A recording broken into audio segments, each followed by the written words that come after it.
Okay. All right, so here we go. We're jumping into what are the ways that you can actually work together to grow your networks online, because LinkedIn is filled with connections. So I'm just going to bring up my account. And Nils, how about we do it from mine? And I'm going to go into my connections. Actually, I'm just going to make this a little bit smaller. I'm going to go into my connections. What do we do? If I search your name, is that it? Yeah, pull up my profile. Yeah, okay. So if I pull up Nils' profile, here he shows up. We actually have 19 shared connections already. So we could easily pull this up and say, the conversation would be, you could do this from a shared connections, or I'm going to show you first connection as well. So it'd be like, who are our shared connections that maybe Nils doesn't actually really know that well, and would be somebody that he might want to, who thinks that they might even be a valuable person for him to connect with. So Nils, why don't we just run through our list? So these are our shared connections. And the other thing I want to just point out here is that you'll notice there's first, second, and third connections. So first connections are connections that you actually are connected with each other. You may or may not know each other that well, but you're actually connected. Second is connections of connections, and third is connections of connections of connections. So it's always better off to do this because you're more likely to have a relationship with one of your actual first connections than anything else. So we have on in the filter here, and this is a nice little filtering system too. So if you wanted to just search by location, by current company, if you click the drop down menu, we can even get into, like, sometimes I'll just search Rockville Center or New York City area. There isn't a Long Island one, by the way, but there is a Nassau County. So these are companies. So Kevin, I've checked out your page. So you're up here. Meryl is up here. Past companies. So if I want to see if I have any connections from past companies, schools, industry. So one of my main groups right now is HR leaders. So I'm searching who are my connections that are HR leaders that maybe I haven't talked to lately. So you see, there's a lot of ways that you can search for people. So these are our shared connections. Brian, is there anyone on here that might be interesting for you to get to know even better? For me? Mm-hmm. So I would go back up. There was someone at the top, I think. So Schwartzberg, I know, obviously, but I don't know Joe Doolin. So someone like that would be someone that would be good for me. If there was an HR person on here, I would definitely, like to talk to HR people because of the 401k plans that we do. So, okay. And yeah. Honestly, I'm sorry, I just totally shifted. I said Brian instead of Nils. Yeah, so go back to Nils. Sorry about that. Yes, but Nils, you need to put those first two lines, like Susan has next to her name with her title, because you say resident director, but somewhere you should put financial planning or financial advisor or something. Sure. Yeah. So there, within our profile, there are some templates that are kind of already in place, Gotcha. where you can't, they have to be more uniform. But I believe that is something that we can edit. So thank you for the feedback, Kevin, and then Susan. So yeah, if I look at these 19 names, and is it possible if you could maximize the window? Because I only see about 5 or 6 of them. That might be helpful. Okay. And let me just make it a little bit smaller.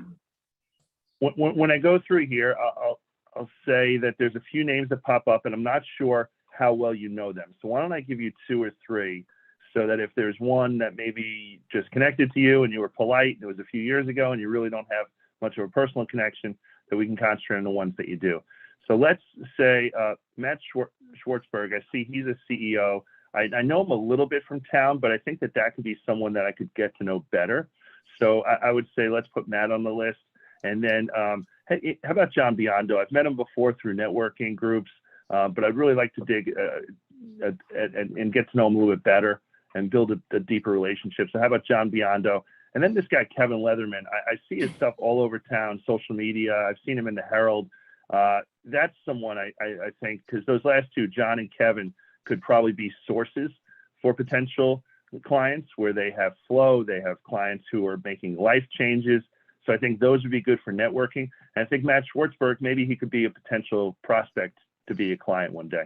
So out of those three, is there any that stand out that you'd feel comfortable making an introduction to?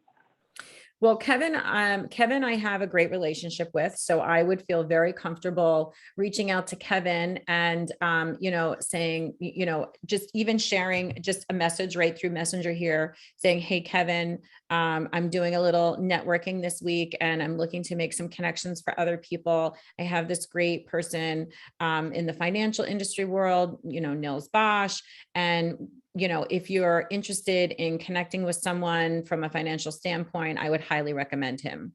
So, and send that kind of post. So for me, for Kevin, that would be a no-brainer because we have a well-established relationship.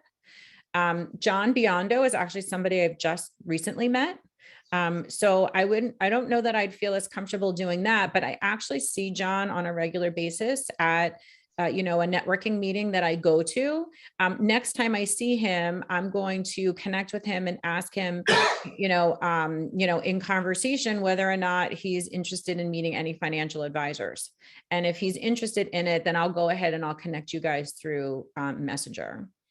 Who was the other one you said? Was it Joe? Matt Actually, Matt Schwartzberg. So, Matt Schwartzberg. Yeah, I don't know him as well as I know his wife. So she's like a personal connection. I don't know him as well, but honestly, he's somebody that I wouldn't mind spending a little more time with either. So I think I'm going to put him on my list to start reaching out and connecting with, saying, hey, we're both business owners in the local Rockville Center area.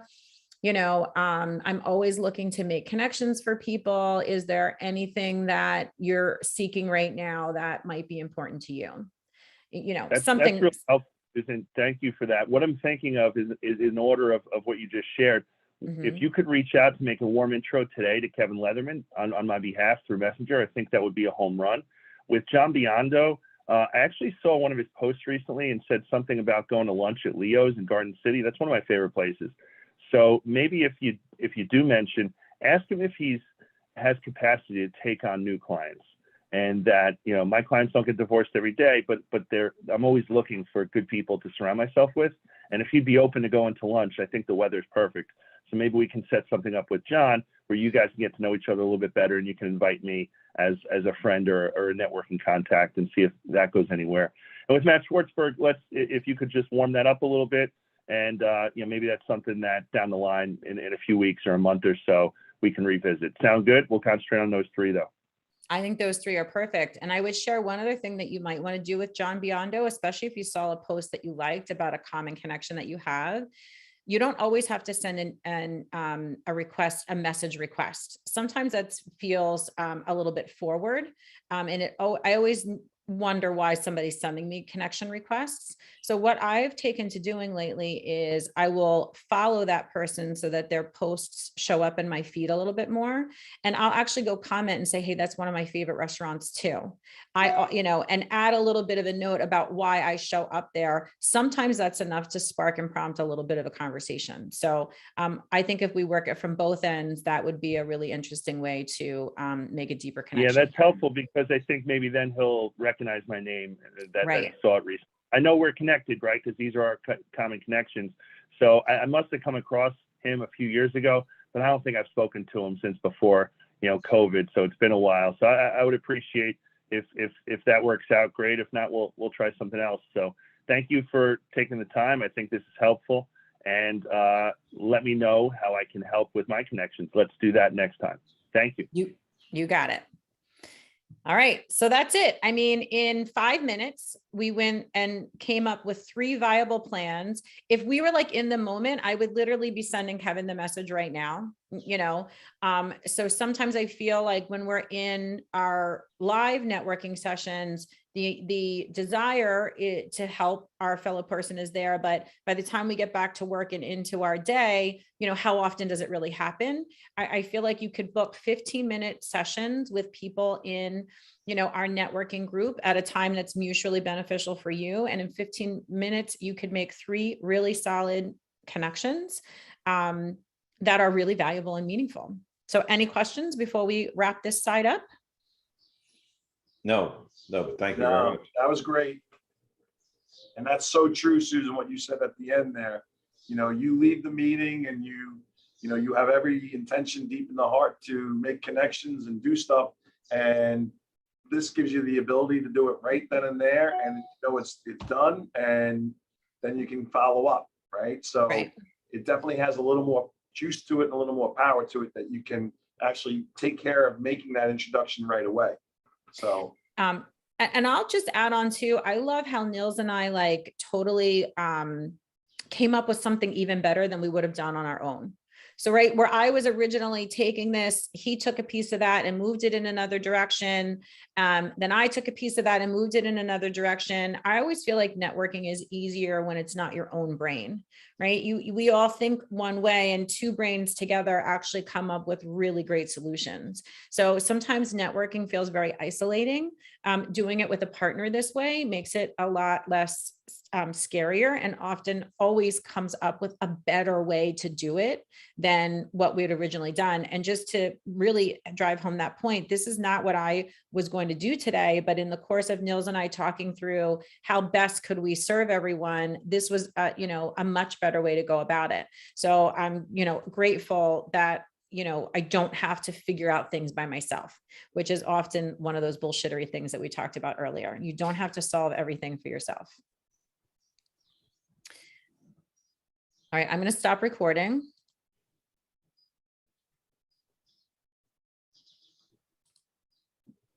Oh, did you never start? yeah, nope. I'm going to stop recording. There we go. All right.